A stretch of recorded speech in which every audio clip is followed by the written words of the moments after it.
This is Matt for Boxing Social. Delighted to be joined by Linus Udofia. Linus, last time we spoke, you were giving me predictions on certain big fights that never happened. You're here today at the Boxer Workout to support one of your friends. But talk to us about you. Left Wasserman. Yeah. Talk to me about that and how that came about, and obviously your plans for the future. So the contract came to a natural end, and we couldn't agree on terms. We just, terms are thrown out there on either side. We couldn't really come to an agreement, so we both just kind of put our hands up and said, no, we're better off just walking away. And that's all that happened there.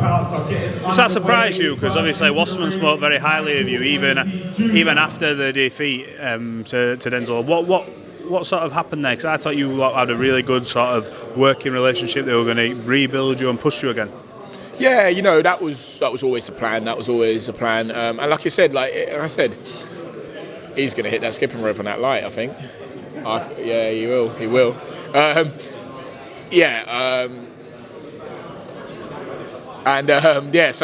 We were. That was the plan. Yeah, that's the lights getting hit. Can you hear it?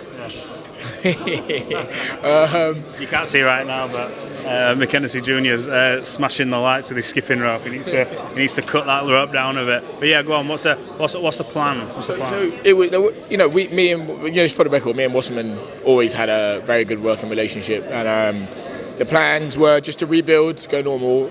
Some fights got offered, and they weren't really the right fights at this level. A lot of boxes got to get ticked. And the boxes didn't get ticked. It didn't make sense. It didn't make a lot of sense for all of us to have the fights that were being offered. So we negotiated. It took so long.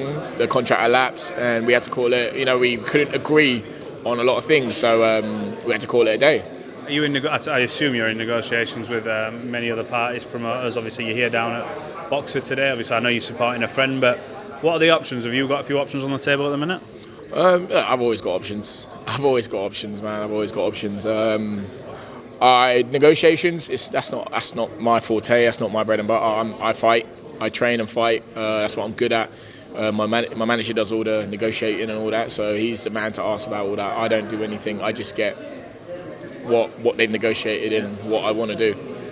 Talk about one of your former opponents, Denzel, and his performance out in America. He put on a terrific performance against a guy who I had many people come up to me and say, Denzel will get wiped out in that fight, Denzel this, Denzel that, and I was like, you've got to respect this guy's skills and at least give him the opportunity to show what he can do, and he put on an admirable performance over there. What did you make of it? I assume you've seen it or watched highlights? Yeah, no, I've seen it.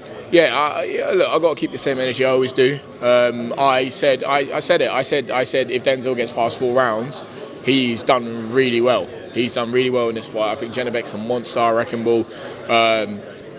Denzel, he did really well. I didn't think he would, and I'll be honest with you, I didn't think he would. I didn't think a lot of people didn't think he would. He proved everyone wrong. He done really well. He gave Janabek an absolute fight, and it was really good to see. It's really good to see on 2 parts because it's good. I like Denzel. I really like him a lot. I like him to go as far as he can, and I like that. That's the performance he put out. And also, selfishly, it looks better on me. What I mean? It looks really good on me. It's really, my stock's risen. I haven't fought again. My stock's risen twice. The Tyler Denny and Denzel. It's stock's risen twofold. And I haven't even done anything. I've been sitting there eating brioche bread. I was in Dubai last week for Floyd Mayweather the exhibition. Selfishly, it was great for me to see Floyd live and in person. Never thought it'd be in that capacity against a YouTuber. And one thing I want to bring up, and I bring it up with a few of you today, one thing that he always mentioned is currency over legacy. Now, I think when he says it might be quite easy for him to say because he's got the legacy anyway. He's got the names on the record. But where do you stand with that? Currency over legacy? It's difficult. Look, Floyd's Floyd. I stopped counting. When he retired, when he retired and didn't fight, actual boxers anymore. All of this doesn't count. All of this is just him cashing out, having fun, doing his thing. His legacy will always be at 50-0 and doing his thing. Even McGregor didn't count. It don't count. You don't count that on his record? No, you can't count that. Honestly, you can't count that. But for me, I don't count that. Floyd's Floyd to me.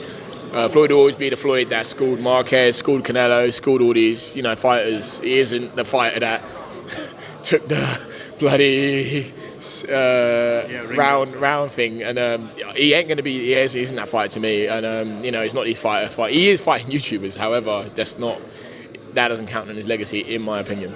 But in terms of like when he talks about this and currency over legacy, what do you think is more important, currency or legacy?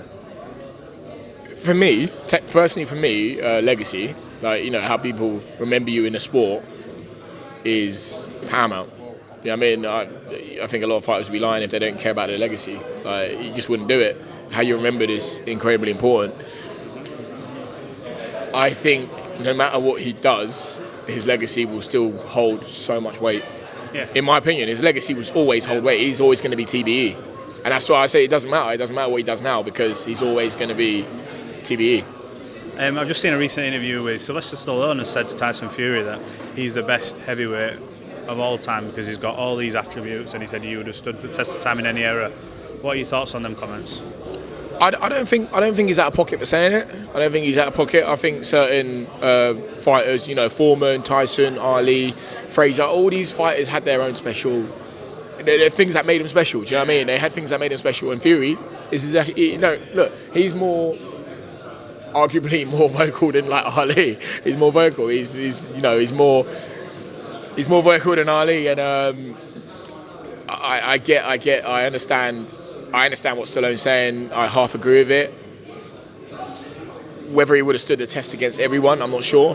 However, it's all hearsay. You can't say it until they've all fought each other. So I get what he's saying. Half agree with what he's saying, and I think everyone's got to be respected in their own era and in their own kind of lifetime. You know what I mean? Like I think everyone, all these heavyweights and all these special, including Fury, including AJ, they bring something special, and they have done their service to the sport and the heavyweight division.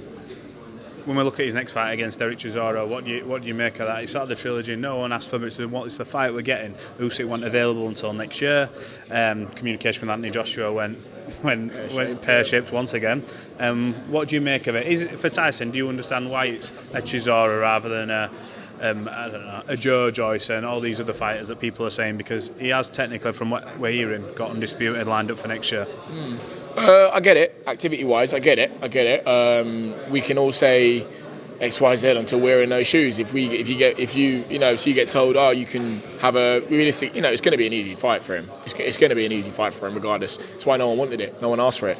It's going to be an easy fight for him. We would rather see him against Joe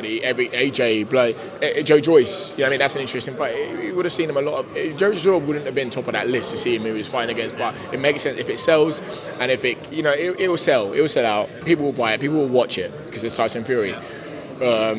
And it's just one of those. I get the fight. It's to keep him active until next year. I get it. It secures the bag again, and yeah, it makes sense. It makes sense for him. Coming back to you, when realistically, with all this stuff going on in the minute, you're a free agent, you can fight wherever. When realistically can we see you back out? When are you wanting to be back out? Before Christmas would be nice, you know what I mean? Before Christmas would be lovely. Is there a chance? There's a chance. There's a chance. I'm just saying it. Like, there's nothing that I know of consciously in the pipeline. But there's a chance. I'd like to be out. If you're asking me when would I like to be out, I'd like to be out before Christmas. Failing that in the new year, January, February time in the new year. Well, Linus, I appreciate you giving us some of your time on Boxing Social.